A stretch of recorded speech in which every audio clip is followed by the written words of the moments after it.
Hello everyone, myself doctor Ashish Srivastava. और आज के इस छोटे से लेक्चर में मैं आपसे डिस्कस करूंगा कि हिकअप्स और स्नोरिंग किस प्रकार की प्रोसेस है और इनके पीछे हमारी बॉडी की कौन सी मैकेनिज्म है जो इन्वॉल्व होती है।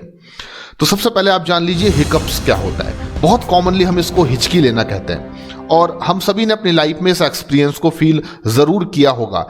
तो एक्चुअली में हिकअप्स एक sharp jerky incomplete inspiratory sound है जो क्यों प्रोड्यूस होता है, इसके पीछे का रीजन मैं आपको बता देता हूं। आप कंसीडर करिए कि जब भी हमारी बॉडी में अचानक हमारा डायफ्राम कॉन्ट्रैक्टेड हो जाता है, सडनली हमारा डायफ्राम जो है वो कॉन्ट्रैक्टेड होता है, झटके से हमारा डायफ्राम जब कॉन्ट्रैक्ट होता है तो इस वजह से हमारे ग्लॉटिस भी सडनली क्लोज हो जाते हैं। ग्लॉटिस क्या है ये आप सभी जानते हैं। लेरिंग्स की अपर ओपनिंग को हम ग्लॉटिस कहते हैं, जो एपिग्लॉटिस की हेल्प से क्या करता है, अपने आप को कवर करता है। एपिग्लॉटिस जो है वो ग्लॉटिस को कवर करता है। तो सडनली जब आपका डायफ्राम कॉन्ट्रैक्ट होगा कुछ समय के लिए तो ग्लॉटिस के ऊपर एपिग्लॉटिस सडनली उसको क्लोज करेगा, जिसकी वजह से जो एक sharp jerky incomplete inspiratory sound produce होगा उसको आप हिकअप्स कहेंगे, जिसे मोस्ट कॉमनली हम लोग हिचकी आना भी कहते हैं।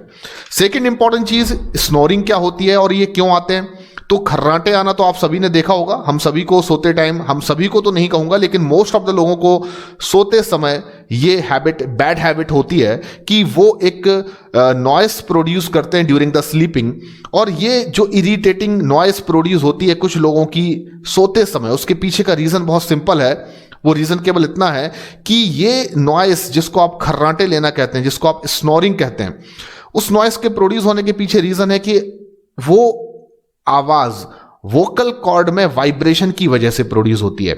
अब वोकल कॉर्ड में वाइब्रेशन क्यों आ रहा है ड्यूरिंग द स्लीपिंग, तो इसके पीछे का रीजन है कि कुछ लोगों में ये बैड हैबिट होती है कि जब वो सोते हैं, स्लीपिंग करते हैं, तो उनकी जो जीभ होती है, टंग होती है, वो उनके अपर रेस्पिरेटरी पैसेज को पार्शियली ब्लॉक कर देती है। और अपर रेस्पिरेटरी पैसेज के पार्शियल ब्लॉक होने की वजह से जो वोकल कॉर्ड है, वोकल कॉर्ड हम किसे कहते हैं भाई, तो लेरिंग्स में कुछ तार जैसे स्ट्रक्चर होते हैं, महीन महीन बारीक बारीक वायर या तार जैसे स्ट्रक्चर को हम वोकल कॉर्ड कहते हैं। और उनमें वाइब्रेशन की वजह से जो एक इरिटेटिंग नॉइस प्रोड्यूस होती है during the sleeping, that is snoring, और इसी को हम हिंदी में खर्राटे आना कहते हैं।